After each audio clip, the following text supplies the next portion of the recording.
Hi, this is Melody Wilson with the Real Life team at Remax Elite. I'm talking to you today about what happened in the condo market for the month of March in Edmonton. But before I start, don't forget to hit the subscribe button to make sure you get all the notifications of the videos that we put out every week. So for the month of March, obviously we've had a huge life-altering, world-altering thing that's happened. And you have to keep in mind in Edmonton, the first 2 weeks we had more of what was normal and pre-COVID-19 in terms of what's happened in the market, and the last half of the month then had the implications of what's going on right now. I do believe that the market will continue to reflect what's going on in the market for the months of April and May. Of course, the job losses, income losses has affected a lot of people, and our hearts go out to everyone, and we want to make sure everyone stays home and stays safe as much as you possibly can. Thank you so much to all the doctors and nurses and everyone that supports them in everything that they're doing right now. So for condo prices, I just want to talk about that. The prices did increase from the previous month, which is an interesting statistic because condo market has been suffering for quite some time. There's really no specific answer for that. I do know that the sales were rising at the beginning of March, and so that could have impacted the sale price and also the number of sales for the condos. So the listing absorption rate for the month of March for condos, we're still very much in a buyer's market, and we probably will stay in a buyer's market. We were trending towards a more balanced market at the beginning of the month, but then of course with everything going on, it did go back down to be more of a buyer's market and continues and probably will continue for a few years yet. So the number of active listings did go up from the prior month of February, but it did go down from last year.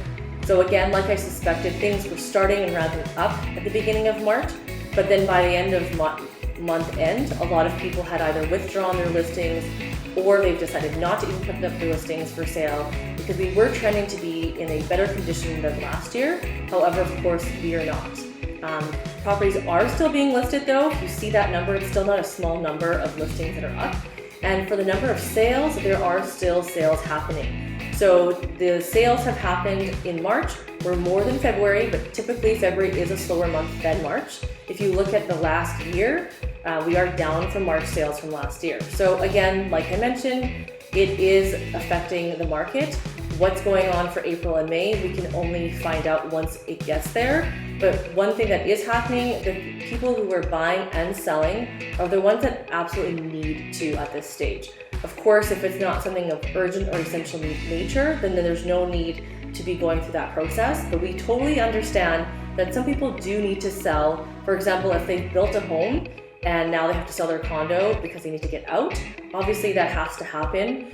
Same as for buyers, if they're moving from out of province or whatnot, then they need to still move and find a place. So we are adjusting everything according to whatever is happening in the market. It changes day by day, but sales are still happening, maybe not at the volume that typically spring does, but there are still sales happening. We are not at a complete standstill in the market. So the average days on market did go down month over month and year over year.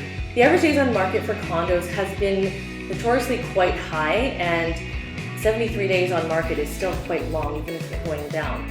Now, the guess of what's happening for the coming months, one will only know because the condo market has always been a bit of a challenge to sell, but in this market, we don't know what's happening and we have no crystal ball. It's an unprecedented time, so we will kind of hang tight. If you are curious on what's going on for sales in the condo market, you can contact me at any time, but also on Thursdays on Facebook, I will be updating once a week the state of the market so that you can see the actual sales, because just like what's happening in the world, things change week by week, day by day, and so I'll be able to report to you what is happening for sales and what is happening for active listings. So the total condos sold year to date is just under half of what the single family home market has sold. So that's kind of interesting because typically there's a lot more single family homes that have sold compared to condos. The condo price that's most popular is always the one under $200,000, as you can well imagine. With the condo fees attached to those condos, it ends up being almost the same price as a home for mortgage payments. So I hope you join me next month where we talk about what's going on for April.